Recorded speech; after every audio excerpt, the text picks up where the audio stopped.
I'm absolutely delighted, and one of the reasons I'm really pleased about this is because Lancashire is my home county. I was actually born in Blackpool, and I think something that a lot of people don't know is that there is a tradition of great rhetoricians from the north. So Phil Collins, who was Tony Blair's speechwriter, Alistair Campbell, of course, who we all know, and before that Bernard Ingham, who was a very, very powerful spin doctor for Margaret Thatcher, and all of those from Lancashire or Yorkshire. So there's a great tradition from the north, so it's really good to see rhetoric back in the north. I had no idea that there wasn't an MA in rhetoric. I really didn't. I just assumed that there were people teaching rhetoric all over. So I was absolutely delighted to meet Johan and to hear that he got this course going, and it's been great. I've met some of the students already. I think they're fantastic. So I think really it's the sort of thing that everybody should learn, because I think the secrets of rhetoric, I think everybody knows instinctively that they're immensely powerful, and so everybody really wants to learn a bit. But they also know as well that these devices could actually be quite dangerous, so people are a little bit fearful of them, really. And you know that great phrase that's sometimes attributed to Mandela, but I don't think it was Mandela. But you know, he said, you know, our greatest fear is that we might actually be too powerful. And so I think, you know, we were a bit ambivalent about rhetoric. We're not really quite sure. We want a bit of it, but we're a bit scared of it as well. My favourite speaker is always whoever I've worked with last, really. And I would like to write speeches for the next female Prime Minister, whoever that is.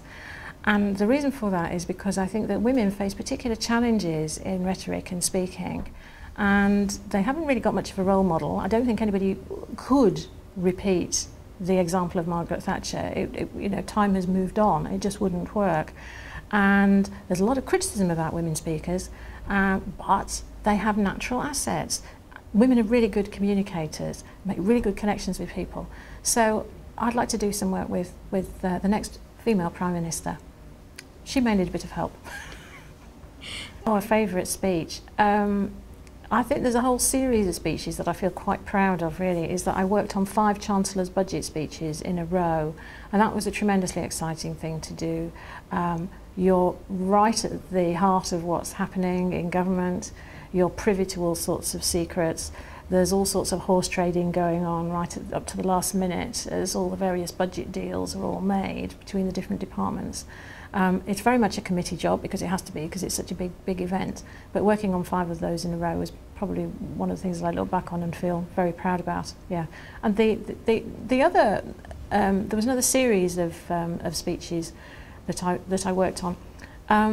In the run-up to the peace process in Northern Ireland, I was extremely fortunate to work in Northern Ireland with politicians over there. That was a great thrill, lovely place, and you know, to feel that the words that we write, the words that we speak, have had a part in peace was a real privilege to do that. The main thing I'm thinking about in a speech is always, what's the purpose of it? Why are we doing it? Why are we here? What's needed? That's always my starting point. And then after that, yes, I mean, to be a really good speechwriter, I think you've got to really be able to get into the mind of your speaker. I sometimes think that a good speechwriter is a bit like rent-a-brain, really. You know, they've got to know what the speaker knows, think like they think, and then write it like they're going to say it. So you do have to work quite closely with your speaker, I think, to get a really good effect. But also, you have to know your audience well as well. You have to know exactly where they're all coming from, what they're expecting, what they're not expecting. And I hope you can give them a few surprises and keep them entertained. There's a certain amount of work that you can do with speakers, but the truth is that for people who are helping others write speeches, you're not working with people who are natural comedians, otherwise they'd be doing that. So the delivery is not always going to be as good as it might be. One example I can think of recently that I think we're going to look back on and think, now the delivery of that was not as good as it could be, and that was Obama's inauguration speech. And if you watch that quite closely, you'll see that what he did was he delivered it rather too quickly.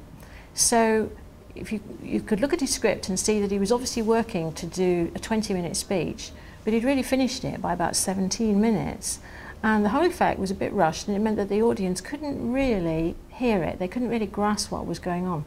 So the reaction to that was nowhere near as huge as I think we were all expecting. The one that's most commonly used is probably the list of 3. So the most famous before, probably in recent time, being education, education and education. But of course you can do them as a series. I came, I saw, I conquered, lots of different variations.